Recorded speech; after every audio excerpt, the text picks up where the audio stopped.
जी अस्सलाम वालेकुम student. Next जो चैप्टर हम स्टार्ट करने जा रहे हैं वो है इन्वर्स ट्रिग्नोमेट्री फंक्शन। नाम से ही बज़ाहिर आपको ये आइडिया हो रहा है कि यहाँ पे इन्वर्स फंक्शन और कौन से ट्रिग्नोमेट्री यानी कि साइन इन्वर्स, काज इन्वर्स, टेंजेंट इन्वर्स। ठीक है, स्टार्टिंग में सबसे पहले inverse of a sine function. ठीक है, इनके ग्राफ के बिहेवियर बताए हुए हैं। ठीक है, अगर मैं आपको इन चीज़ों के बारे में डिटेल देना स्टार्ट करूँ तो थोड़ा सा लेंथी और मुश्किल कंसेप्ट हो जाएगा, तो इन चीज़ों को स्किप करते हुए वैसे आपको इन चीज़ों को देख लेना चाहिए। ठीक है, ये पेज नंबर 287 से स्टार्ट हो रहे हैं। ठीक है, आपने इन ग्राफ्स वगैरह को देख लिख लेने हैं, लेकिन आपके पास जो बेसिक टॉपिक है वो है आपके पास 395 पेज पे फंक्शन की डोमेन और रेंज। साइन की डोमेन गिवन है और रेंज भी साथ गिवन है। डोमेन वो चीज़ होती है जो फंक्शन के अंदर इनपुट वैल्यू की जाती है, वो उसकी डोमेन होती है, और जो आउटपुट देता है वो उसकी रेंज होती है। अब जो गिवन डोमेन -π/2 से π/2 है, इस पे फंक्शन में -90 से लेके 90 तक आप कोई भी वैल्यू रखें तो साइन कोई ना कोई आंसर देगा, लेकिन वो बिटवीन होगा -1 to 1 के, यानी कि वो -1 से 1 के दरमियान ही आंसर देगा। तो ऐसे फंक्शन इसकी डोमेन रेंज कहलाते हैं। डोमेन इनपुट होती है, रेंज उसकी आउटपुट होती है, यानी किसी फंक्शन के अंदर कोई चीज़ पुट की जाए और वो बाहर निकाल के एक जवाब दे तो वो उसकी डोमेन और रेंज होती है। ठीक है, ये अपोजिट अपने तरह से एक चीज़ें गिवन कर रहा है। ठीक है, अब अगर मैं क्वेश्चन एक्सरसाइज की बात करूं, ठीक है, अब डिफरेंट किस्म की डोमेन रेंज है। ठीक है, वो आपने ज़बानी मेमोराइज़ कर लेनी है। जैसे सामने एक फर्स्ट क्वेश्चन लिखा है evaluate the without using calculator, तो इसका क्वेश्चन नंबर 3 देखते हैं कि ये कैसे सॉल्व होगा विदाउट कैलकुलेटर। अब मैंने क्योंकि 13.1 मैंने क्वेश्चन लिख लिया। ठीक है, ये आ गया। सबसे पहला स्टेप होगा उसको लेट करना काज के इक्वल, ए अल्फ़ा के इक्वल। इस फंक्शन को अल्फ़ा इक्वल करना, सारे क्वेश्चन में ऐसे ही होगा। 1 आ गया काज, ये मैंने काज की लिखी डोमेन। ठीक है, मैंने काज अल्फ़ा लिखा क्योंकि ये इधर आएगा काज इन्वर्स, तो ख़त्म हो जाएगा, इन्वर्स ख़त्म हो जाएगा। जैसे इक्वल की दूसरी तरफ लेके जाएंगे तो इक्वल ये इन्वर्स सिंपल आ जाएगा। ये उसकी डोमेन लिखी है। अब जस्ट मैंने बताना है कि काज ये कितने पे वैल्यू होती है।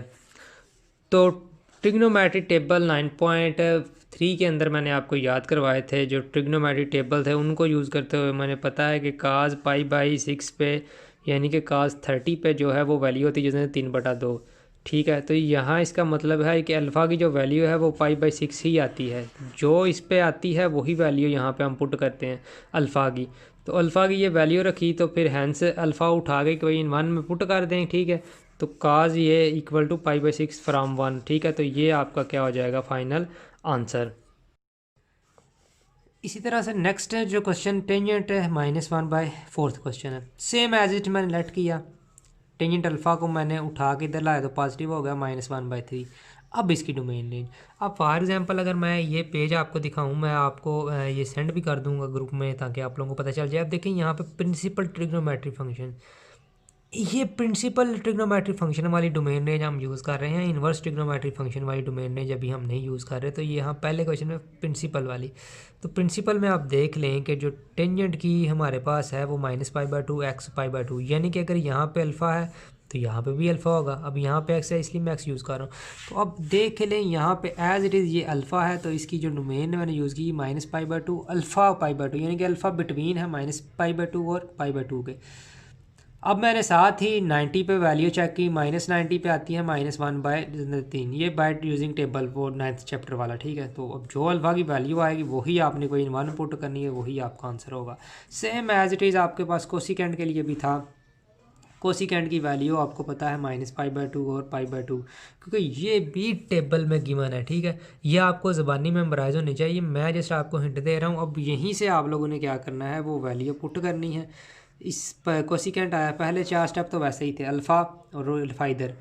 तो ये मैंने कोसिकेंट को 1/sin बनाया। जब साइन बनाना है 1/sin उल्ट करेंगे तो ये 2 3 ऊपर 2 नीचे आएगा।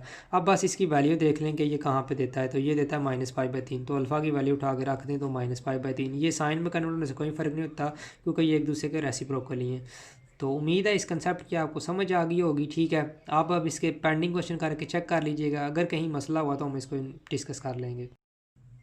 जी अब नेक्स्ट क्वेश्चन है, without using table calculator show that. अब ये कैलकुलेटर वगैरह से शो नहीं हो सकते क्योंकि ये तो बाय थ्योरी होंगे, तो इसमें जो उनकी सोल्यूशन है वही निकालेंगे। इसका क्वेश्चन नंबर 1 2 3 तीनों करना है, ऊपर वाले का 3 करना था, 4 5 6 और 9। तो आप लोगों को मैंने ये कोसिकेंट वाला एक ऐसे ही बता दिया था ताकि मतलब एक हिंट हो जाए, बाकी तो ये सिंपल क्वेश्चन थे सारे, ठीक है, सिंपल तरीके से ही हो जाएंगे। तो अब ये 1 2 और 3 आप लोगों ने करना है, तो मैं आपको इनके बताता हूँ कि इनके सोल्यूशन कैसे होंगे। तो अब फॉर एग्ज़ाम्पल ये क्वेश्चन नंबर 1 गिवन है आपके पास, तो अगर आप स्क्रीन पे देख रहे हैं तो यहाँ पे सबसे पहले हमने इस चीज़ को वैसे ही अल्फ़ा के इक्वल लेट करना है, टेंजेंट के अल्फ़ा के इक्वल लेट किया, उसकी डोमेन लिखी, ठीक है। अब हमने क्या करना है, टेंजेंट अल्फ़ा से दूसरी वैल्यू निकालनी है, तो बाय पाइथागोरस थ्योरम, बेशक पाइथागोरस थ्योरम यूज़ कर लें। यहाँ आप लोग ऐसा करें जो मैंने आपको साइन काज की ट्रिग्नोमेट्री आइडेंटिटीज़ बताई थी, जैसे एक है आपके पास ट्रिग्नोमेट्रिक फंक्शन गिवन और रिमेनिंग आप निकाल लेते थे, वो भी आप यूज़ करते हैं क्योंकि ये पाइथागोरस थ्योरम यूज़ कर रहा है। मैं आपको हिंट दे रहा हूँ, तो आप पाइथागोरस थ्योरम अगर आप समझते हैं तब भी ठीक है, ठीक है। Hypotenuse is equal to base, और इसका मतलब क्या होता है कि ट्रिग्नोमेट्री की दो साइडों का सम तीसरे के बराबर होता है, जो बड़ी वाली साइड होती है उसका स्केयर दूसरी दोनों के स्केयर के बराबर होता है, ठीक है। अब वो वैल्यू रखी तो साइन अल्फ़ा आपके पास आ गया, जैसे ही साइन अल्फ़ा आपके पास निकलेगा आपको काज भी निकाल सकते हैं, ठीक है। कैसे, वैसे जैसे वो साइन स्केयर प्लस काज स्केयर एक्स, ठीक है। तो क्योंकि हमें यहाँ पे सिर्फ साइन ही चाहिए था तो इन्वर्स करके देख लें, तो हमने क्योंकि 2 और 1 को कंपैरिजन करना है तो हम कह देते हैं कि ये हमारे पास आंसर है।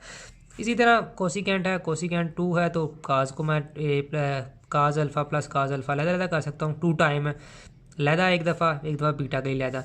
पहले यूजिंग वही मैंने जो आपको पहले बताया कि मैं ये भी यूज़ कर सकता था 1 माइनस काज स्केयर अल्फ़ा, ठीक है। ये वो चीज़ें थी जो मैंने पहले पढ़ाई थी आपको 9 चैप्टर में। वैल्यू निकाली रिमेनिंग ट्रिग्नोमेट्री, तो साइन अल्फ़ा निकली, साइन बीटा भी वैसे निकली, ठीक है। अब using formula sine alpha plus beta का फार्मूला यूज़ किया, तो साइन को इस एक वैल्यू के अंदर कन्वर्ट करने के लिए, क्योंकि हमारे पास तो ये दो वैल्यू अल्फ़ा प्लस बीटा, तो इस तरफ अल्फ़ा प्लस बीटा तो काज और काज बीटा रखा हो, क्योंकि साइन को हमने उधर ले जाके इन्वर्स किया है, बाकी वैल्यू को किया है हमने, तो वो आपस में प्रूव आ गई। इसका अब लास्ट पार्ट आपने खुद देखना है। अगर आपको इस क्वेश्चन में कोई कन्फ्यूजन हुई तो हम इसको मज़ीद इंशाल्लाह डिस्कस कर लेंगे।